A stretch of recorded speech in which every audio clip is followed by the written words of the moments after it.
السلام علیکم گائز، آپ لوگوں کو خوش آمدید کرتے ہیں سنبل کی کہانیوں میں، سنبل کی سٹوریز میں۔ تو آپ لوگ پلیز ہمارے چینل کو سبسکرائب کر دیں، ویڈیو کو لائک کر دیں۔ تو آج کی ہمارا جو کہانی ہونے والی ہے وہ آخری شکار ہونے والی ہے، آپ لوگ دیکھ سکتے ہیں۔ تو پلیز ہمارے چینل کو سبسکرائب کر دیں، ویڈیو کو لائک کر دیں۔ تو چلیں ویڈیو کو سٹارٹ کرتے ہیں۔ ایک دفعہ کا ذکر ہے کہ جب میں شمان کے خطرناک جنگل میں اپنے بڑے بھائی ارشد کے ساتھ اپنی زندگی میں 5 اور آخری شیر کا شکار کیا۔ یوں تو میں نے اس سے پہلے بھی 4 شیر مارے تھے اور ہر شکار کے بعد یہ خواہش شدید ہوتی جاتی تھی، لیکن اس بار آخری شکاری جس کا میں نے ذکر کرنے والا ہوں مجھے ایسی خوف زدہ کر دیا تھا کہ میں نے ہمیشہ کے لیے شیر کا شکار کرنے سے توبہ کر لی۔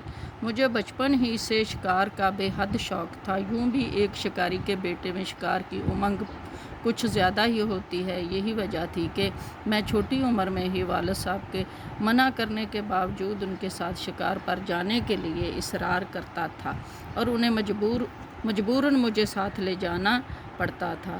ارشد بھی مجھ سے کچھ کم شوقین نہ تھا، بلکہ اس تو اکیلا ہی چھوٹی عمر میں شکار کے لیے اکثر جنگلوں میں نکل جاتا تھا۔ جوں عمر بڑھتی گئی اس کے شوق میں بھی اضافہ ہوتا گیا۔ 17 سال کی عمر میں تو بلا تاخیر اکیلا ہی رچھوں کے شکار کے لیے جنگل میں چلا جاتا۔ میری عمر 18 سال کی تھی۔ ارشد کاروبار کے سلسلے میں شمان چلا گیا۔ چند ہفتے بعد مجھے اس کا خط موصول ہوا کہ تم شکار کا سامان لے کر یہاں پہنچے جاؤ۔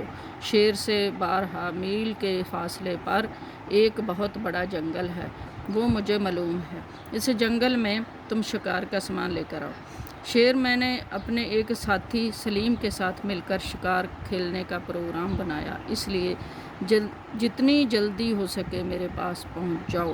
میرے لیے یہ معمولی خوشی کی بات نہ تھی۔ میں نے پہلے کبھی ابا جان کے عدم موجودگی میں شیر کا شکار نہ کھیلا تھا۔ معلوم نہیں کیا بات تھی کہ ابا جان کے ساتھ شکار کا اتنا مزہ نہیں آتا تھا جتنا ارشد کے ساتھ آتا تھا۔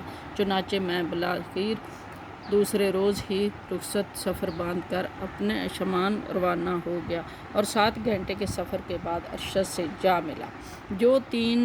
2-3 روز آرام کرنے کے بعد ارشد، سلیم اور اس نے اتوار کو شمان کے جنگل میں چائے کا پروگرام بنایا۔ دوسرے روز صبح سویرے ہی روانہ ہو گئے۔ ہم تقریباً 1 گھنٹے میں جنگل کے قریب گاؤں چمنباد پہنچ گئے۔ لوگوں کا جب معلوم ہوا کہ ہم شیر کے شکاری کی غرض سے آئے ہیں تو بہت خوش ہوئے، ہماری خوب آؤ بھگت کی۔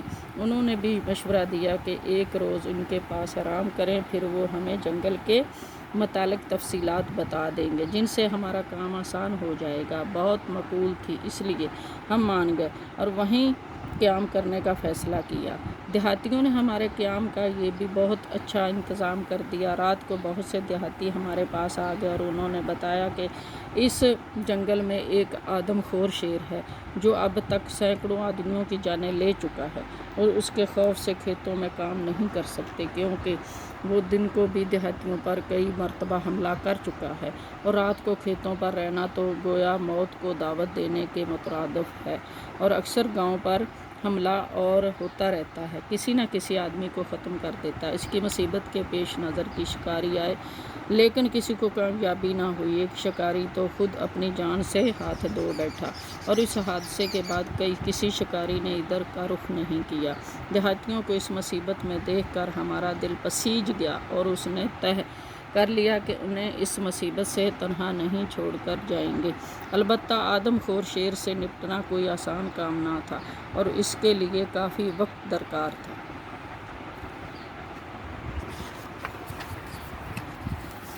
دوسرے دن ہم 4 دیہاتیوں کے ساتھ جنگل میں گئے۔ پہلا کام شیر کی قیام گاہ یا کسی اور مقام کا پتہ چلا جہاں شیر کا شکار ممکن نہیں۔ جنگل بڑا گھنا تھا، بجا کے کانٹے جھاڑیاں تھیں، انہوں میں سے گزرتے ہوئے بڑے دقت پیش آئی اور بعض جگہ پر تو ہمارے کپڑے بھی پھٹ گئے۔ اگر ہم اکیلے ہوتے تو یقیناً راستہ بھول جاتے اور اس مہم کو ترک کرنا پڑا، لیکن داد دینی پڑتی اس دیہاتیوں کو جو ہمارے رہنمائی کر رہے تھے۔ تقریباً 4 گھنٹے میں ہم 1 میل تو گائز یہی تھا آج کے ہماری ویڈیو. تو پلیز ہمارے چینل کو سبسکرائب کر دیں. سنبل کی سٹوریز کے ہمارے چینل کو بیل آئیکن پہ ضرور کلک کریں گا. ایسی اچھی ویڈیو کے ساتھ ملتے ہیں اس کے پارٹ 2 کے ساتھ. تب تک کے لیے خدا حافظ.